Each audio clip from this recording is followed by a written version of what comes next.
entenda a diferença entre o trigo e o joio.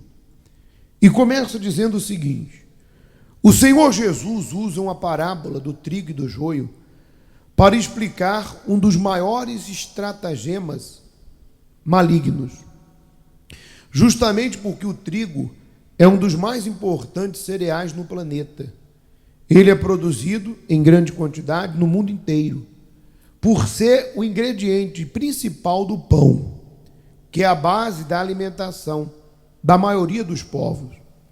Essa representação entre o trigo e o joio, na plantação, comumente é vista dentro da igreja, onde há falsos servos infiltrados entre os verdadeiros. Assim como não existe uma plantação apenas de trigo, não há comunidade apenas de quê? De salvos. Quem dera se tivesse. Olha só que interessante. O que acontece? Você que está aqui deve entender uma coisa. Existem pessoas que de repente hoje elas abandonaram sua fé em Deus porque elas deixaram de olhar para Jesus, que não falha, Jesus que não erra, Jesus que perdoa, e elas passaram a olhar para os homens.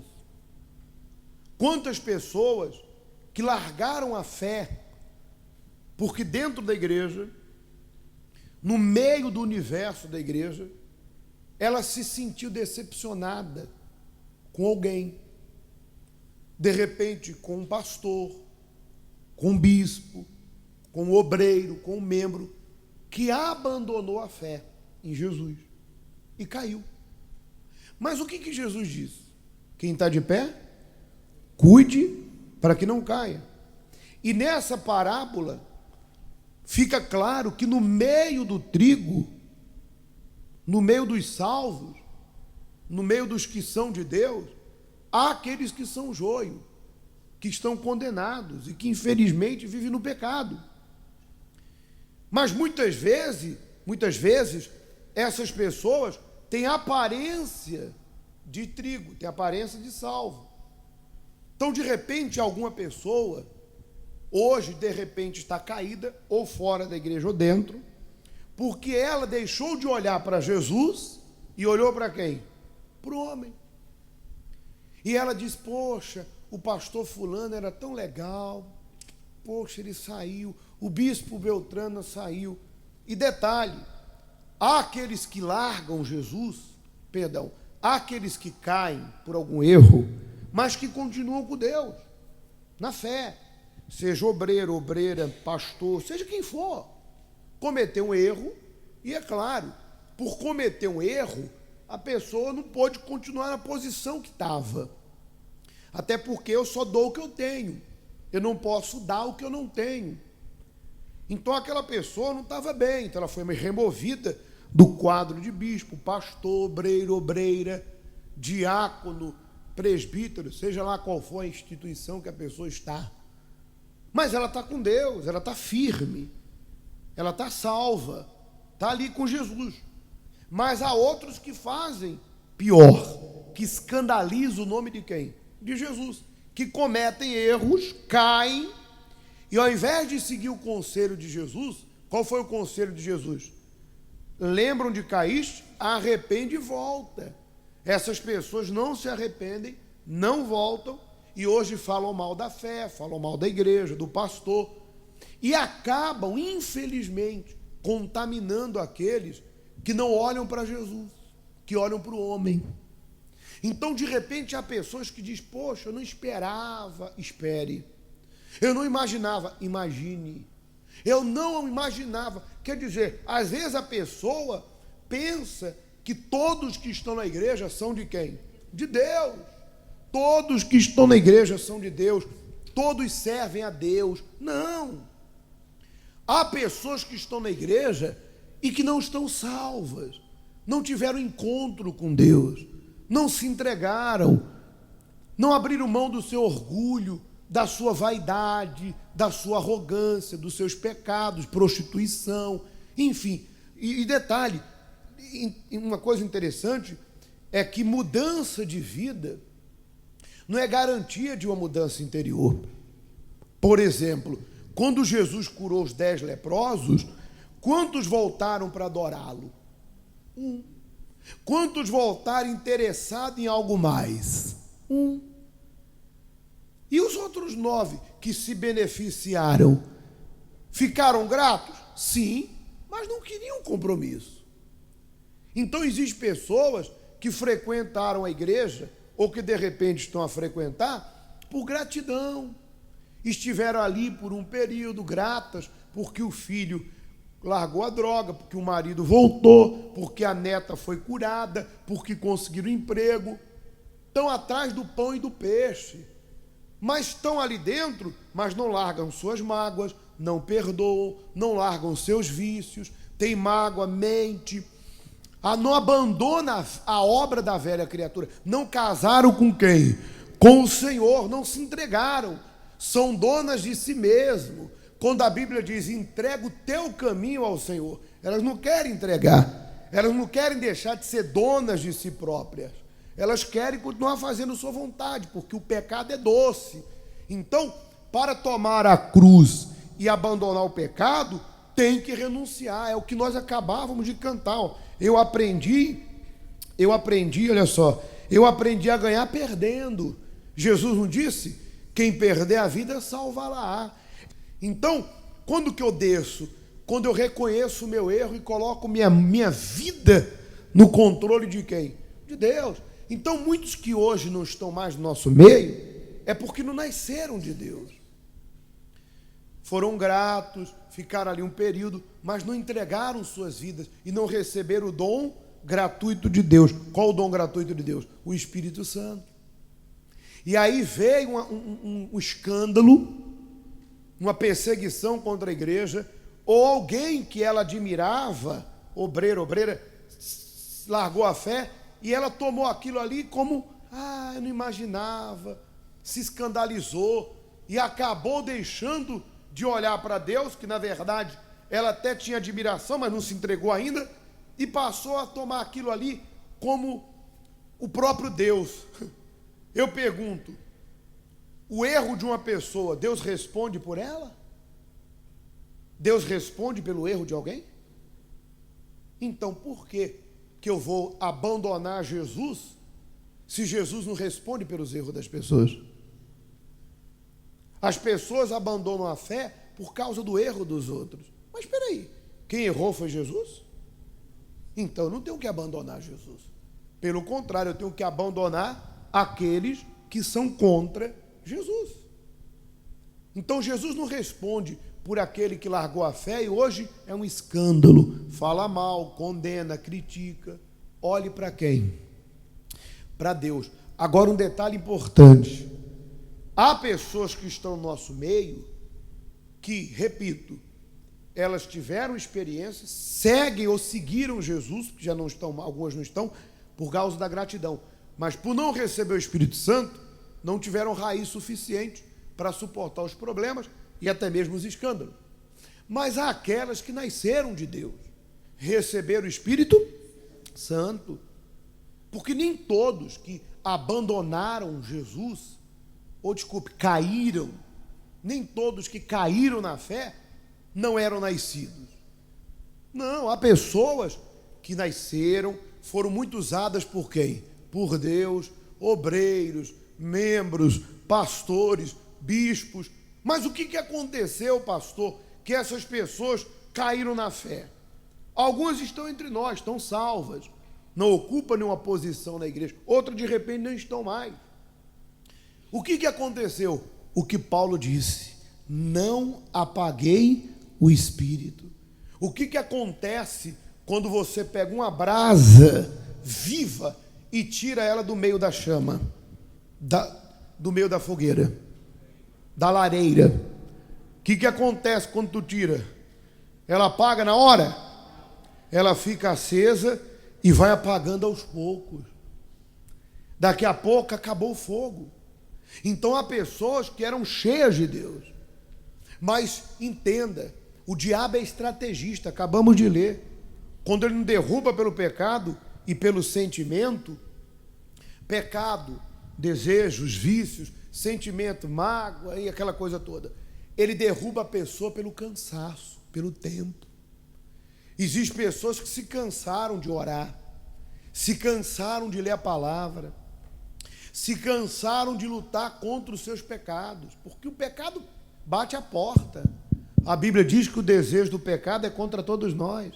O diabo não vai parar de sugerir, ele não se cansa. Se tem um vendedor que é perseverante para vender o seu produto, se chama Satanás. Ele vende o quê? Tudo que não presta. E mesmo que você diga não quero, no outro dia ele está aqui, ó. Está aqui, ó. Está aqui a amante, ó.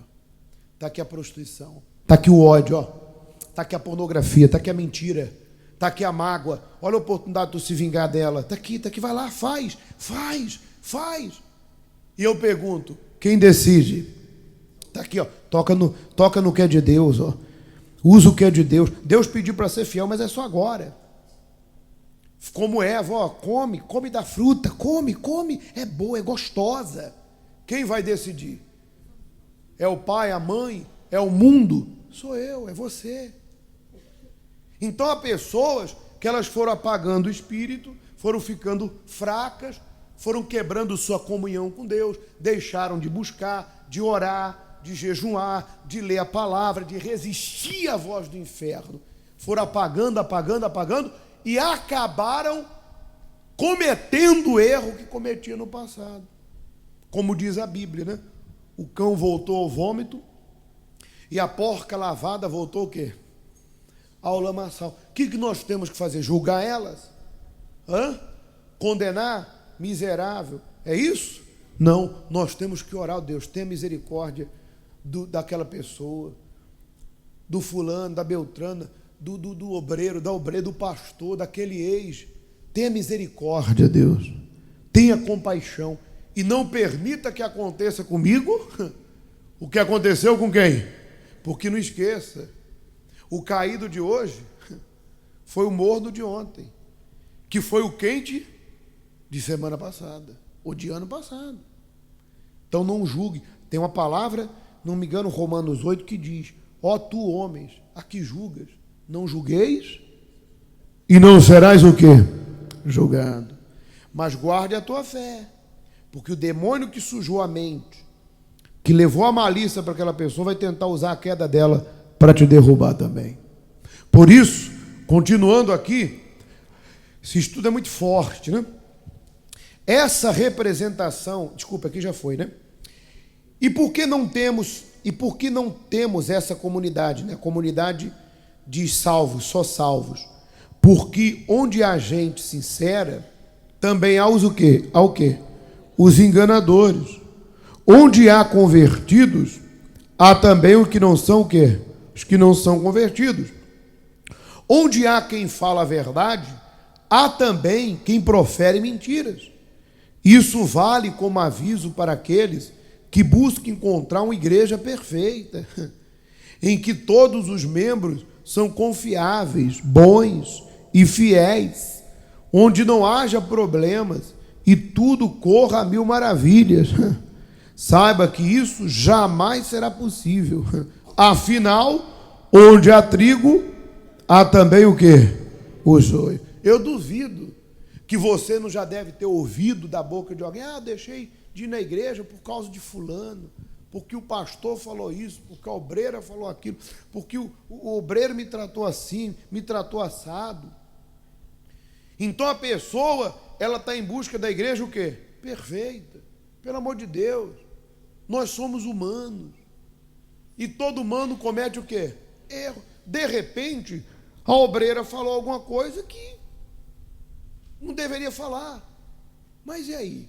O que Jesus disse? Perdoa as minhas ofensas, assim como tenho perdoado. Então perdoa a obreira. De repente o pastor falou uma coisa que não deveria falar. No calor ali da reunião. Mas o que está escrito? Perdoe as minhas ofensas, assim como temos o quê? Perdoado. Aquele que nos tem ofendido. Você não vai ganhar nada em dizer assim: eu não gostei da obreira, do que me falou, mas errar é humano. Não existe igreja perfeita. E outra, também maus testemunhos, no nosso meio sempre vai o quê? Sempre vai existir. De repente alguém vai te abordar e falar, vem cá, você vai naquela igreja da fulana, que anda por aí com o marido dos outros? Não se espante. Você vai naquela igreja da Beltrana que me deve e não paga? Aí você tem que falar para ela, olha, eu não sigo ela, eu sigo Jesus. Se ela está lá dentro fazendo o que não deve, é porque ela não tomou vergonha. Porque o pastor ensina que a pessoa tem que obedecer, só que a igreja é um lugar público, frequenta todo mundo. O pastor não pergunta quem é de Deus e quem não é, o pastor simplesmente ensina, obedece quem crê e quem tem juízo. Mas você não pode deixar a tua fé porque alguém viu pessoas aqui dentro fazendo lá fora o que não. Segue tua fé e ora por ela. Vai que um dia, diante das perdas, porque diante dos problemas, porque quem planta uma má semente vai colher o quê? Bons frutos? Está aqui dentro plantando uma má semente, vai colher má fruto. Vai chegar um dia que ela vai falar, meu Deus, até quando eu vou viver essa vida? Errei lá fora por não conhecer.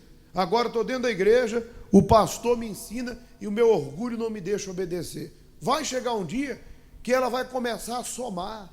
E ela vai ver que as decisões dela, o orgulho dela, o feitio dela, só está lhe prejudicando. E que não adianta transferir a culpa para os outros.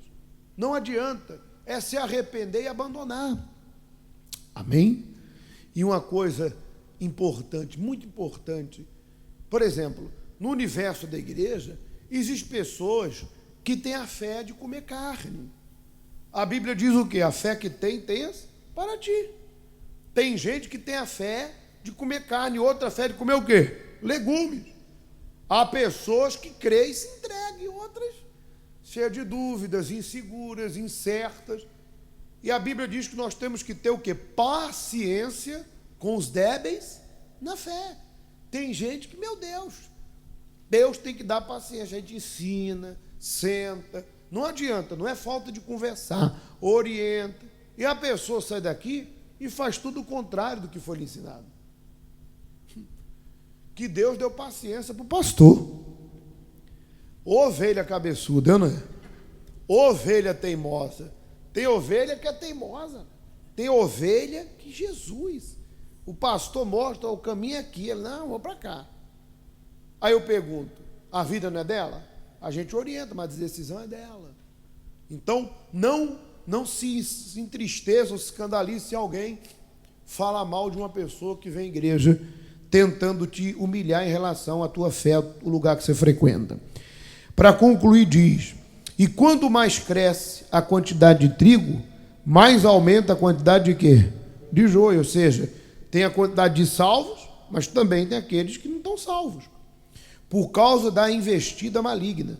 Portanto, devemos estar preparados para encontrar enganadores, mentirosos, adúlteros e pessoas sem um caráter divino. Aonde que elas estão? Dentro da casa de Deus. Isso não é agradável, mas é a realidade vista tanto nos tempos bíblicos quanto nos dias atuais. Por isso, gente, nesse momento agora da entrega, da busca ao Espírito Santo, o que você deve fazer? Derrama a tua vida diante de quem? De Deus. E eu vou chamar aqui à frente você que quer se humilhar, pedir perdão, você que reconhece, olha pastor, eu tenho sido joio, meu comportamento não agrada a Deus, eu alimento sentimentos, desejos, que eu sei que são destrutivos, eu quero ajuda, pastor, o que eu faço? Fala com Deus, confessa os teus pecados, fala para Ele, meu Deus, me ajuda a vencer essa fraqueza, esse sentimento, esse desejo, me ajuda, meu Deus, eu não quero continuar com esse coração velho, pede a Ele um coração novo, fala, Senhor, me dá um novo coração, Ele não prometeu? Dar-vos-ei coração novo, porei dentro de vós espírito novo, pede, se humilha, se quiser botar o rosto no chão aqui, se quiser ficar de joelho, se quiser ficar aqui no cantinho da parede, contanto que você feche os olhos para concentrar sua mente em Deus e você ali derrame sua vida. Esqueça a hora. Você vai trabalhar hoje? É feriado. Vamos derramar nossa vida. Amém?